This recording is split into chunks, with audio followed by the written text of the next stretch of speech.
folks, welcome to the channel, Thinking Theology. I'm Don. If you're new here, just so you know, I'm not here defending theology, establishing it. I'm not anti-theology. I take a look at all lines of argumentation and whatever information comes my way, and then I remain curious about where those fit within the pantheon of my ideas and others. So I'm agnostic. Okay, I ran in hardcore Christian circles for a while. Prior to that, I had atheistic leanings, but there's a lot that makes sense on both sides of the aisle, and there are certain gaps that exist on both sides of the aisle, so to speak, in the scientific theological divide.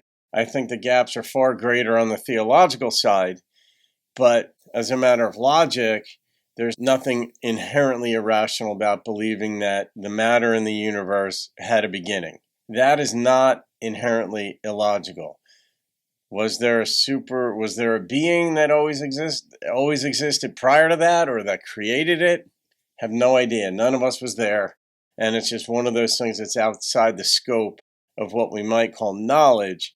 It's not outside the scope of what we call belief. We can believe whatever we want. So with that said, I'm simply posing a question today.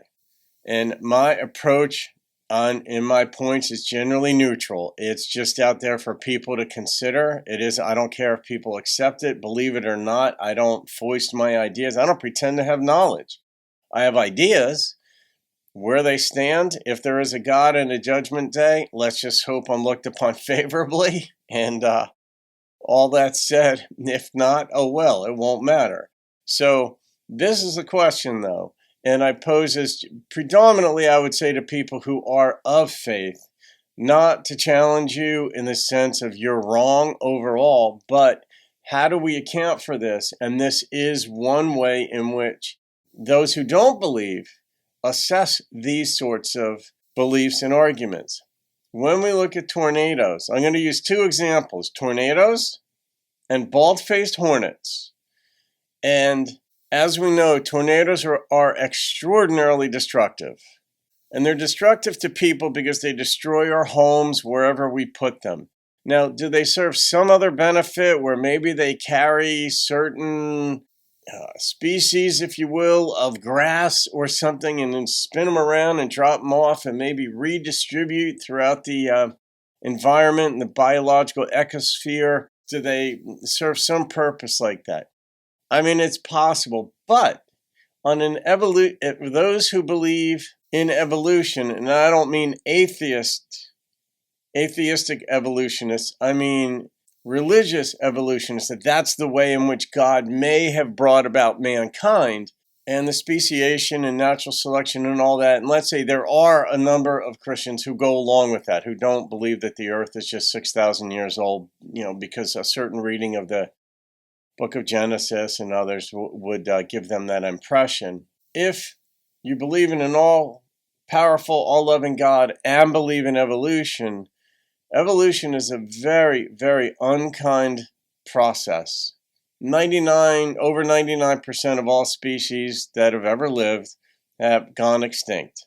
And so in order to get to the refined final version of mankind, and let's say we're it, or let's say we're still in this developmental process, it was very cruel to all those species that had to die off and that were not made well enough to survive well. And they were made well enough to survive, but not be very comfortable. That process is quite a cruel process. So where do tornadoes fit within the modeling of an all-loving, all-powerful, all-caring, paying attention God? Then it's, okay, well, there's the devil. You're forgetting about the devil, Don. He's got free will. Then the counter argument to that is it loving to allow someone to harm your children, your world? Let's just say the father figure, we're going to operate according to that model, that premise. Is it kind, say, of a human parent to say, oh, we have a bad neighbor that moved in next door, and I'm going to let him beat the crap out of my kid? He's got free will. I gave him free will. I'm going to let him beat the crap out of my kid. even though I have it within my ability to stop that from happening, I don't exercise that. I'm going to say, you know what? I'm going to let this play out for 10 or 20 years. Let him beat the crap out of my kid, and then I'll fix it later. We don't even do that type of thing. And I'll borrow a line of reasoning from the New Testament where it says, if I, being evil, would not give a stone to somebody asking for bread, or I wouldn't give, rotten fish, or whatever, however you want to characterize it in the various versions, if I wouldn't even give a bad thing to somebody asking for bread in the middle of the night, how much more so would God give good things to his children who ask? And so that line of reasoning, if we're going to be consistent here, it's inconsistent with the notion of tornadoes. The God of this world now has taken over when a being, a loving God, has the ability to stop it and does not. All right, and then I'm going to bring up bald-faced hornets because I had a hive outside my door 2 years ago, and I didn't even know it was there. It was inside this bush, and it was really right on the other side of like the staircase that was there, and it was hidden in there. And one day I feel this thing on my pinky, and I just shake it off like maybe I brushed on a leaf or something like that. And then I'm trying to get this thing off, and I look, and it's a bald-faced hornet trying to burrow as deep into my bones and just jack me up as best as it can. And I just flung it really hard. My hand blew up for about 8 hours, and then it went down. I'm not hyper allergic to bees, but allergic enough. And so I called the pest control dude to come in. And what happened was he got rid of that, but the following year, another group burrowed in through my master bedroom closet ceiling. And when I went in the afternoon to get a belt out of my closet, there were over 200 of them in there. There were 8 or 10 of them in my bedroom. I sealed up the bedroom.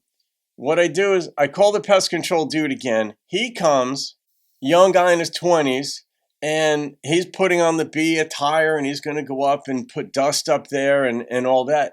But he was reluctant to go. And in just chatting with him about his job, because he's got to get rats out of houses, he's got all kinds of things, pest control. I asked him, what's your least favorite part of this job? I'm just curious. I want to know. And he just points up at the second floor, and he was like, bald-faced hornets. And he said, they do not serve a purpose. He said, honeybees serve a purpose, wasps serve a purpose, other bees do. But he said, these things, they don't serve a purpose, and they are mean and evil, which I could attest to because I hate these things now. I didn't hate them until I saw like how aggressive they are. And thank God only one of them came to get me. These things are nasty, and they kill people. So my question is, how do we account for that? It seems to be way too convenient that the argument is that, well, God started things. It was really good. And then Adam and Eve screwed it up. And then we all deal with now it's just our fault. Adam and Eve did something. Now we all die. Death was passed on to us. And the bad things that happened in the world, it all broke down. And these bald-faced hornets maybe started out good even until that happened. And then they started getting worse and worse and worse. And they turn on us. And that's because the devil has the world. That seems to be a disconnect between an all-powerful, all-loving God who would allow this to happen to his kids. So that's just a specific example of where things have gone awry that we need to account for. And people who have faith can say, look, I can't explain it all. I still believe there's a God. I do believe there's a heaven. And I have no problem with this whatsoever. I have no problem with people who believe or don't believe. But as a matter of argumentation, as a matter of reasoning, as a matter of discourse, it's very difficult to defend the notion that God would allow tornadoes to rip through cities and homes and swaths, or these bald-faced hornets where 95% of bald-faced hornets' nests are in the ground. They're not in trees. So you don't see them. They go into like little mouse holes or these tiny little places, and these nests can be huge underground, and you're just riding along on your lawnmower, or you're out there picking the corn or whatever, and you get attacked by a swarm of these things. They put you in the hospital, and some people they kill. So I just simply say, if God can stop that, why doesn't he? And this is the theologian's problem. It is a legitimate problem. And we may suspend disbelief or say, look, I don't know it all. And that's fair. We don't know it all. Science doesn't know it all either. There's so many things that science doesn't know and won't know. It's just the limits of human knowledge and such. But this is the theologian's problem. Why does evil exist in all these broad contexts? And here are a couple of specific contexts. So there it is.